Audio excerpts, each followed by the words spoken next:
Labas ir sveiki sugrįžę arba sveiki atvykę į mano kanalą, aš esu Aistė ir čia kalbu apie knygas. Tai nėra nei leidinių, nei leidyklų reklama, tai yra tiesiog mano hobis, kurio noriu pasidalinti kartu su jumis. Tai jeigu tau patinka tokia tipo video ir taip pat myli knygas, tikiuosi, kad paspausi subscribe prenumeratos mygtuką, tai padėsi mano kanalui augti. Na, o dabar važiuojam į šiandienos video. Tai kaip jau matot, oras už lango yra tiesiog nuostabus, lyja jau beveik parą laiko, naktį buvo audra su žaibais ir griausiniu, tai puikus oras likti namuose, skaityti knygas, žiūrėti filmus ir serialus, gaminti skanų maistą ir daryti kažkokius rankdarbius gal. Tai toks ir bus šis video. Iš tikrųjų, šiame video aš nusprendžiau, kad skaitysiu dvi tokias knygas tiesiog pramogai, nes iš tikrųjų ne visos knygos yra tokios, apie kurias turi ypatingai daug minčių, ne visos knygos yra rimtos, suteikiančios kažkokio peno pamąstymui ar kažkaip tai keičiančios gyvenimą. Kartais knygos yra tiesiog geram laikui, gerai nuotaikai, šypsenai ir šildančią širdį, ir būtent tokios knygos yra Julius Quinn. Kadangi Bridgertonų seriją jau pabaigiau, bet negaliu nusiminti, nes turiu lentynoje dar 5 šios autorės knygas ir nusprendžiau išbandyti Julius Quinn 2 knygų seriją Seserys Linden. Šios knygos yra parašytos 1997 metais prieš Bridgertonus, tai iš tikrųjų yra įdomu sužinoti, ar autorė išlaiko tą patį stilių, ar rašo taip pat įdomiai traukiančiai, ir kadangi tai yra tik 2 knygos, tai jas abi šiame video ir skaitysim. Pirmoji dalis yra Padovanosiu tau mėnulį ir antroji dalis yra Tu mano gyvenimo saulė. Tai iš tikrųjų jau pradėjau pirmąją skaityti dalį, 100 puslapių kažkur perskaičiau. Iš tikrųjų, autorė rašo taip pat įtraukiančiai, taip pat gražiai, taip pat įdomiai. Tačiau ši knyga yra šiek tiek kitokia nei Bridgertonai. Pirmame puslapyje autorė palieka mums laišką, kuriame papasakoja, kad iš tikrųjų netiki meilė iš pirmo žvilgsnio, tačiau ši knyga yra būtent, kai veikėjai įsimyli iš pirmo žvilgsnio. Autorė norėjo pabandyti išpildyti tokius santykius ir pabandyti pažiūrėti į savo skepticizmą kitų kampų. Rašančią knygai tiesiog šypsojosi ir jai buvo labai smagu ją rašyti, tai tikisi, kad ir mums kaip skaitytojams ši knyga kels šypseną. Tai galiu pasakyti, kad kol kas tai man ši knyga ir sukelia šypseną ir šiek tiek suerzino. Pradžioje mes, aišku, esame supažindinami su abiejomis seserimis ir tai yra pastoriaus dukros, tad jos nelabai turi titulo. Ir pirma dalis yra apie vyresnėje seserį Viktoriją, antroji dalis bus apie Eleonorą. Tai šioje knygoje, kaip jau ir autorė parašo pirmame puslapyje, reikia iš tikrųjų ir įsimylino pirmo puslapio. Tai iš tikrųjų iš pradžių tai viskas yra labai saldu, labai nugražinta, nusaldinta, per rožinius sakinius viskas žiūrima ir nuklota viskas rožėmis. Tai iš tikrųjų, kad ir tai yra labai prisodrintas tas meilė turinys, toks per daug gražus, tačiau vis tiek jis kelia šypseną ir po to įvyksta tam tikri plot twistai ir įvykiai ir dabar tie abu veikėjai yra priešai. Tai iš tikrųjų labai įdomiai sugalvojo autorė išpildyti turinį. Aš tikiuosi, kad jie nebebus priešai jau labai greitai, nes jie priešai yra todėl, kad įvyko nesusikalbėjimas, buvo priimti sprendimai ir priimti įsitikinimai taip, kaip matė įvykius, o net išklausė, kas iš tikrųjų vyko. Tai kas jau žiūrit mane iš anksčiau, žinot, kad man nelabai patinka, kai santykiuose žmonės galėtų išspręsti problemas 5 minučių pokalbių, kai tiesiog pasakytų visą tiesą ir išklausytų vienas kitą. Tai būtent dėl šios priežasties, kad jie neišklauso vienas kito ir nesistengia papasakoti savo tiesos, jie dabar ir yra priešai, tačiau jie vis tiek jaučia tą trauką vienas kitam viduje. Tai iš tikrųjų labai toks turinys, kuris spraksi tiesiog ta tokia aistra, neapykanta, kažkokia tai meilė, pykčių, daug emocijų yra. Tai iškart galiu pasakyti, kad jeigu jums patiko Bridgertonai, jeigu jums patinka istoriniai meilės romanai, tai tikrai patiks ir ši knyga. Aš skaitysiu toliau, tikrai žinau, kad turėsiu gerą laiką, nes puslapiai verčiasi nepastebint. Gan platus yra tekstas, iš tikrųjų, kiek teksto tiek yra puslapiuose, tai užtat ir nusprendžiau apie knygas skaityti šiame vloge, nes manau, kad gan greitai šias knygas man susiskaitys, turėsiu tikrai gerą laiką ir manau, kad tikrai mane priverš šypsotis. Tai pažiūrėsim, ar išpildys lūkesčius šios dvi knygutės. Jeigu skaitėt, parašykit man į komentarus, ar jums patiko šios knygos, ar ne. Ką dar veiksim šiame video, tai darysiu rankdarbius. Iš tikrųjų, visai nesenai pabandžiau iš modelino padaryti tokius papuošalų dėkliukus. Šitas labai gražus. Man labiausiai patiko šita forma. Tai kadangi čia pridariau įvairiausių formų, norėjau pasidaryti daugiau tokių indelių, kad jas galėčiau padovanoti šeimos nariams, draugams ir pradžiuginti juos, kur mano modelinas. Tai nusipirkau papildomą modelino ir šiandien darysiu daugiau tokių indelių, tai parodysiu jums, kaip juos darau. Ir taip pat pasigaminsim gal kažką, norėčiau jums parodyti, kaip pasidarau savo brusketą, nes iš tikrųjų aš dievinu pomidorus, bet brusketą darau šiek tiek kitaip negu ta tradicinė itališka brusketa. Tai parodysiu jums šį receptą, skaitysim toliau knygas ir pažiūrėsim, kur dar mane nuves šis video. Tai tikiuosi, kad jums patiks, bus įdomu ir turėsit gerą laiką.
ši knyga buvo tokia gera. Tikrai geram laikui, tai ši knyga yra tiesiog superinė ir aš aišku negaliu nelyginti su Bridgertonais, nes tos pačios autorės knygos. Tačiau šioje knygoje tikrai buvo daug mažiau pipirų, daug mažiau meilės scenų su prieskoniais. Tikrai čia jos nebuvo svarbios, daug buvo tokios įtampos tarp veikėjų, kai jie dar ir nėra pilnai susitaikę, nepilnai dar išsiaiškinę santykius ir dar vienas kitam pilnai neatleido, tačiau vis tiek jaučia tą trauką ir bando vienas kitą suvilioti, tačiau nei vienam iš jų nepavyksta, ar tai kažkokie tai įsiterpia įvykiai, kas jiems sutrukdo, ar tai jie patys vienas kitam neleidžia eiti kažkur toliau. Tai man iš tikrųjų tai labai patiko. Antras dalykas, kas skiriasi nuo Bridgertonų, tai pats humoro jausmas. Iš tikrųjų, nors ir Bridgertonų dalis visos yra gan šmaikščios, tačiau ši tikrai yra šmaikštesnė nei jos, nes tikrai autoriai įtraukė į šią knygą daug tokių pokalbių tarp pagrindinių veikėjų, kuriuose jie vienas su kitu juokauja, bando vienas kitą prajuokinti, pralinksminti ir tikrai aš net juokiausi skaitant, tai paskaitysiu jum vieną ištrauką, kuri tikrai mane prajuokino ir tai man labai patiko, nes ši knyga privertė šypsotis, ši knyga tikrai įtraukė, buvo labai įdomu, smagu ją skaityti ir tikrai, jeigu nori turėti gerą laiką su knyga, tiesiog atsipalaiduoti skaitant, nusiteikti gerai, jeigu jums patinka romantinės komedijos, tai tikrai imkite čiupkite šią knygą, tikrai, jeigu jums patiko Bridgertonai, tai net negalvodami imkite šią knygą. Labai man patiko šios knygos išpildymas, iš tikrųjų nebuvo kažkokių tai užtestų vietų, nebuvo, kad man knyga būtų ar tai atsibodusi, ar tai būčiau sakiusi, kad greičiau kažką ten išspręskit, nes labai yra išlaikomas balansas šioje knygoje. Tai nežinau, ką daugiau be pasakyti, tikrai turinys vis tiek yra tik apie santykius ir kaip jie buvo išsprendžiami. Kažko tai aplink šį turinį nebuvo, kas dar yra vienas skirtumas nuo Bridgertonų, nes ten dažnai, nors ir pagrindinė turinio dalis yra tie santykiai, tačiau abu žmonės turi kažką, ką jie turi ar tai patys išspręsti, ar tai perlipti, ar išspręsti kartu su savo antrąja puse. Tai šioje knygoje turinys praktiškai ir visas tiesiog buvo apie santykius ir kaip žmonės, kurie kažkada labai mylėjo vienas kitą, turėjo išsiskirti ilgam laikui ir dabar vėl nori būti kartu, tačiau dar laiko savyje užgniaužia tą pyktį, nuoskaudas ir kaip per jas jiems reikia perlipti, jeigu jie nori gyventi ilgai ir laimingai. Tai tokia ir buvo ši knyga. Tai paskaitysiu tą vieną ištrauką, kuri man be galo patiko ir Instagrame net buvau pasidalinusi. Sunki diena siuvykloje? Paklausė Robertas. Taip, lankėsi Volkonto grafienė, labai priekabi. Robertas sukluso. Sara Džeinė? Žinai, tu verta medalio, jei neužtuoji jai per galvą. Gal nustepsi, bet ir aš taip manau, Viktorija šyptelėjo. Didesnės pasipūtelės dar nebuvau sutikusi. Be to, nemandagi, pavadino mane neišmanėlė. Ką atsakei? Negalėjau nieko atsakyti. Viktorija šypsenėlė tapo klastinga. Bent jau garsiai. Robertas nusijuokė. Tai ką atsakei mintise?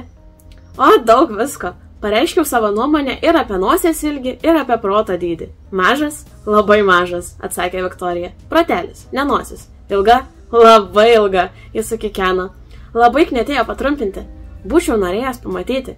Būčiau norėjusi patrumpinti, atšovė Viktorija ir nusijuokė. Jai seniai nebuvo taip linksma. Vaje, ramiai atsakė Robertas. Galima pagalvoti, kad tau smagu čia, su manimi. Tik pamanyk. Viktorija prisidengė burną. O man tikrai smagu, tęsė ji. Malonu girdėti tavo juoką. Senokai negirdėjau. Tai kągi, pirma dalis baigta. Dabar eisiu skaityti antrosios knygos apie Viktorijos seserį Eleonorą.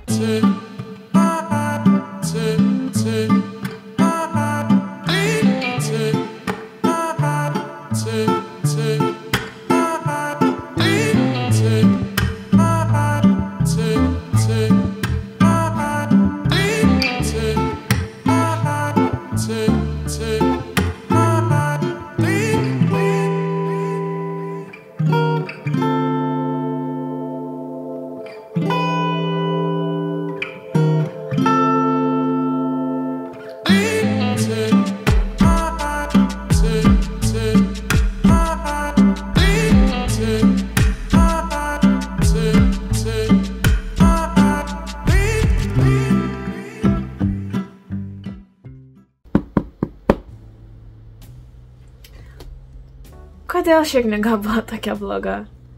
Aš tikrai nesitikėjau, kad po pirmos dalies, kuri buvo nuostabi, antra dalis bus tokia bloga. Iš vis aš to nesitikėjau iš Julia Quinn, nes kiek skaičiau, man visos knygos patiko. Ir tiesiog ši knyga mane erzino ir aš laukiau kuo greičiau, kad ji pasibaigtų. Tai nebuvo ypatingai tragiška knyga, nes aš vis tiek ją baigiau skaityti ir aišku, eina viskas Julios Quinn šablonu. Mes jau ant nugarėlės knygos paskaitom pagrindinius du veikėjus, vyrą ir moterį, kurie susitinka pradžioje knygos ir žinai, kad galiausiai vis tiek jie turės tą ilgai ir laimingai pabaigą, kad ir kas jam benutiktų. Bet šioje knygoje buvo tiek daug erzinančio turinio. Aš nesupratau iš vis, kodėl. Šioje knygoje buvo tiesiog labai daug dramos ir labai daug tokių įvykių, kai vis atrodo priverstinai ar kažkaip dirbtinai yra sutrukdoma pagrindiniams veikėjams kažką nuveikti. Vis jų planai sugriūva, vis kažkas juos pasikėsina, kažkokios nelaimės įvyksta, ar tai pagrindiniai veikėjai patys save sustabdo, kad tiesiog viskas vėl nuvažiuotų žemyn. Tai gal kokį 10 kartų šioje knygoje buvo kylama link kulminacijos ir neužlipus ant to kalno viskas nuvažiuoja į pagrindinį pirmą tašką. Ir tada vėl iš naujo ir vis tie įvykiai kartojasi ir jų buvo tiesiog per daug. Jeigu būtų 1 ar 2 tokie įvykiai, tai dar būtų nieko tokio, bet praktiškai 3/4 knygos buvo vien tik toks erzinantis turinys. Ir tai gale knygos viskas įsprendė gražiai. Tai kažkaip ta pabaiga man šios knygos nepadarė patinkančios.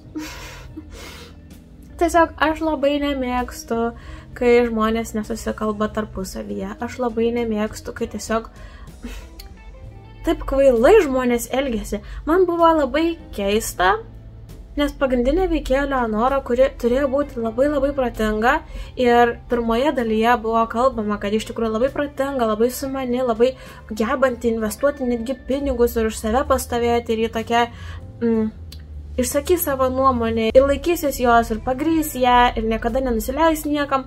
Ir tada šioje knygoje tampa tokia kvailutė, tokia nepastabi, tokia bėganti vis į bėdas ir atrodo, kad netgi pati prisiprašanti, kad vyktų kažkokios nelaimės jos gyvenime. Gerai, pradėkim nuo to, kad antroje knygoje mes sutinkam Eleonorą. Pirmoje dalyje buvo Viktorija, tai čia yra jos jaunesnioji sesuo Eleonora ir ji sutinka Čarlzą visiškai netikėtai ir jie abu nusprendė susituokti iš išskaičiavimo, iš reikalo, nes abu atsiduria tokiose nedovanotinose situacijose be išeities. Ir kai jie kartu atsikelia gyventi pas Čarlzą, pradeda dėtis keisti dalykai. Vyksta daugybė nelaimių ir mes jau net kaip skaitytojai galim suprasti, kad čia ne Eleonoros kaltė, ar ne kažkokie nelaimingi atsitikimai, kad kažkas šiuose namuose vyksta, kad kažkas galbūt Eleonoros nekenčia. Ir Eleonora, būdama tokia protingai, tiesiog turėjo pamastyti ir suprasti, kur šuo pakastas, bet jie atrodo, kad labai kvailai tiesiog norėjo prisigerinti, parodyti, kokia yra nuostabi, parodyti, kad nėra kažkokia kvailutė, damutė, kad ji yra naginga, kad ji geba atlikti įvairiausius ūkio namų ruošos darbus ir taip jis prisiverta labai daug košės ir nelaimės įvairios atsitinka tiek ir Čarlzo sveikatai, tiek ir jos pačios sveikatai. Ir aš suprasčiau, jeigu tai būtų keletas dalykų, bet jau kai mes skaitytojai nesuprantam, kad viskas yra labai dirbtina ir labai kvaila ir patys pagrindiniai veikėjai to nesupranta ir vis atrodo neresta čia galva vėl ir vėl tos pačius įvykius ir ta kulminacija niekaip nuo kalno į kitą pusę nenurieda ir vis grįžta į tą pradinį tašką, aš tiesiog nesupratau, kodėl taip ilgai buvo tempiama guma. Ar tai nebuvo kažkokio kitokio įdomesnio turinio galima sugalvoti? Nežinau. Kažkaip keistai man pasirodė. Patys tie pagrindiniai veikėjai tokie įdomus. Aš sakau, labai norėjau, kad Eleonora būtų ta tokia stipri moteris, kaip, pavyzdžiui, Bridgertono Eloiza. Bet pasirodo, tokia visai nebuvo. Ir aišku, pabaiga yra graži, kaip visada, bet į manęs jau nebeįtikino. Tai pykstu ant šios knygos, Nes pirma dalis buvo tokia gera ir aš tikėjausi, kad ir antra dalis bus tokia gera, bet ne. Jeigu skaitysit kažkurią iš šių dviejų dalių, tai tikrai skaitykit tik pirmą, nebent jums labai patinka visokios intrigos, va, tokios paslaptis ir nervų tampimas ir gumos tempimas, tai tada paskaitykit ir šią dalį, bet mano tai tikrai rekomendacijos yra tik pirmai daliai, nes šita dalis tai nežinau. Tai va, paskaitėm, sužinojom, šios knygos tikrai išleistos yra daug metų prieš Bridgertonus ir prieš kitą Julius Quinn knygų seriją. Aš nežinau, nepasidomėjau, parašysiu jums čia kažkur ant ekrano, ar šios dvi knygos yra pačios pirmos išleistos autorės knygos, nes tame tikrai suprasčiau, kad dar vis nebuvo atradusi to savo rašymo stiliaus, nors kita vertus, jeigu tai ir buvo pirmosios rašytos knygos, tai tada ši knyga yra tiesiog nuostabi, tobula ir skaitysiu ją tikrai dar ne kartą. Jeigu skaitėte šias knygas, parašykit man, ar jums šios knygos patiko labiau negu Bridgertonai ar mažiau, o jeigu neskaitėt, tai gal suintrigavau paskaityti. Jeigu esat Bridgertonų fanai ar istorinių meilės romanų fanai, tai tikrai paskaitykit. Kad ir gal pamiršau paminėti, kad tiek ir antroje dalyje labai mažai buvo tų prieskonių ir kažkokių tai meilės scenų. Nepalyginsi tikrai su Bridgertonais, kuriuose tikrai tų pipirų yra daug daugiau. Tai čia viskas buvo labai taip uždara, labai taip tik romantiška ir tikrai kitokios nei Bridgertonai. Tai patiko tai, kad autorė atskyrė šias dvi knygų serijas, nors ir aš tikrai panašiu stiliumi. Tai va, tiek būtų šiame video. Ačiū, kad žiūrėjot, tikiuosi, kad jums patiko. Nepamirškit paspausti subscribe prenumeratos mygtuką ir susitiksim kitam mano video. Ate!